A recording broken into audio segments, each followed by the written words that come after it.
Here, video game developers, not all role-playing games need loot open worlds and bloat.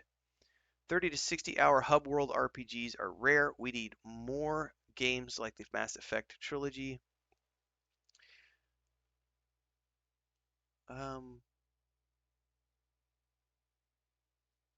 I wouldn't call them rare. I would not call them rare at all. There is an interesting conversation to be had here about I don't have it in front of me right now. I'll have to pull it up for the next time we do one of these chit chats. Um, actually, why don't we just look it up right now? Manor Lords.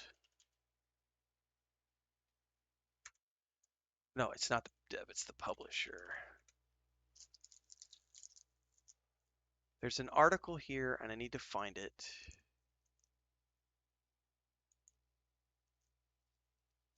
I hate the glaring of the white screen here.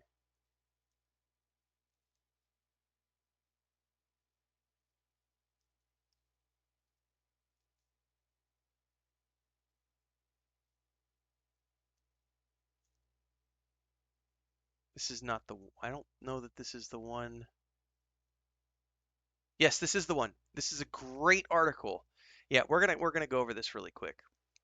So, this is part of the conversation uh, related to what we were just looking at about not every game needs to be open world bloat, right? That's what this relates to. Manor Lords publisher hits back at claims it should have better prepared to provide more post-launch content. And the quote here is, not every game should be aimed at becoming a live service boom or bust. And I absolutely want to give all the credit and shout out to the publisher of Manor Lords for having the balls to come out and tell the Twitterverse and all the entitled little gamers to just fuck off with their whole, your game has lost 90% of its player base within the first 2 weeks. Nah.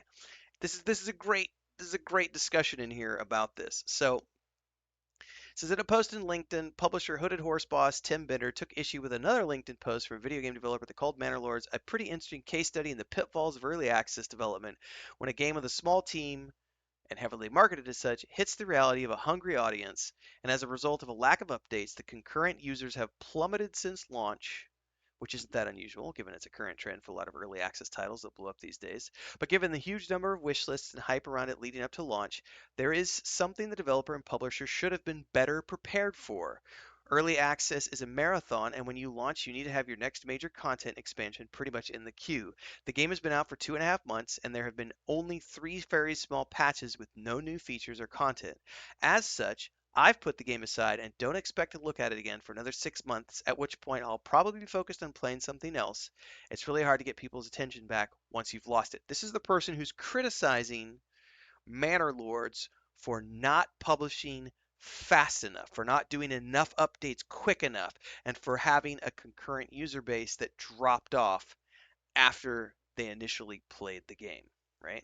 So Bender responded directly, the publisher responded to this. It says, this is exactly the kind of distorted, endless growth slash burden of expectations slash the line must always be going upwards perspective that causes so many problems in the game industry.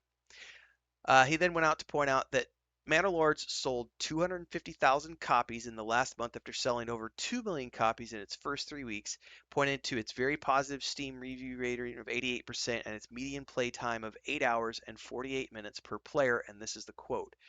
Players are happy, the developer is happy, and we as publishers are thrilled beyond belief. And yet here we are. Manor Lords is apparently a case study in the pitfalls of early access because the game has been out for 2.5 months and there have been 3 small patches, including one which has over 3,000 words and 10 single-spaced pages, leading to an argument about how concurrent players have plummeted since launch. And yes, we didn't maintain the 173,000 concurrent player peak, and apparently the dark reality that some people, after enjoying a purchase of a premium single-player title, might decide to go on and play another game. The horror! The horror! Someone might decide to go play something else. Oh no. Um, and that's the key here is that not every game needs to be a massive online live service thing.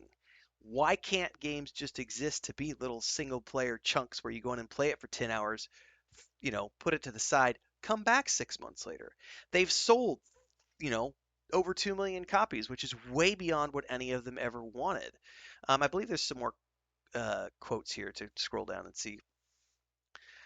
Bender said that before Manor Lords came out, he told the developer station to expect all sorts of commenters talking about missed opportunities because he failed to grow as fast as they wanted and judging a game on the failure of some sort of expectation. I told him to ignore all of that, to focus on his core vision for the game, and to keep in mind that early access road is long and he shouldn't feel any sort of pressure from the expectations of others for both his own health and stress over the coming years of preserving the state of calm and peaceful mind that supports his creative vision.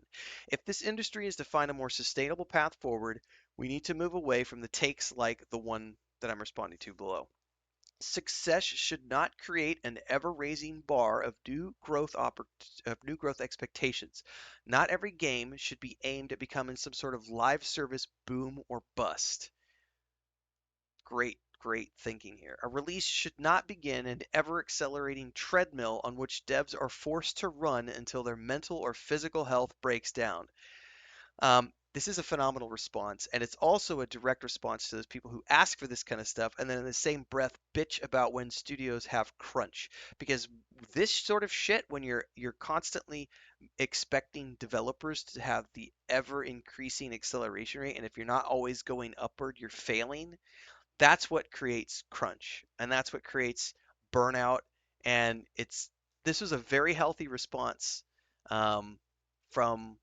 Um, from the publisher of Manor Lords directly against the people who are like, you need to, where's your concurrent player base? Blah, blah, blah, blah, blah. Not everything needs to be a live service game.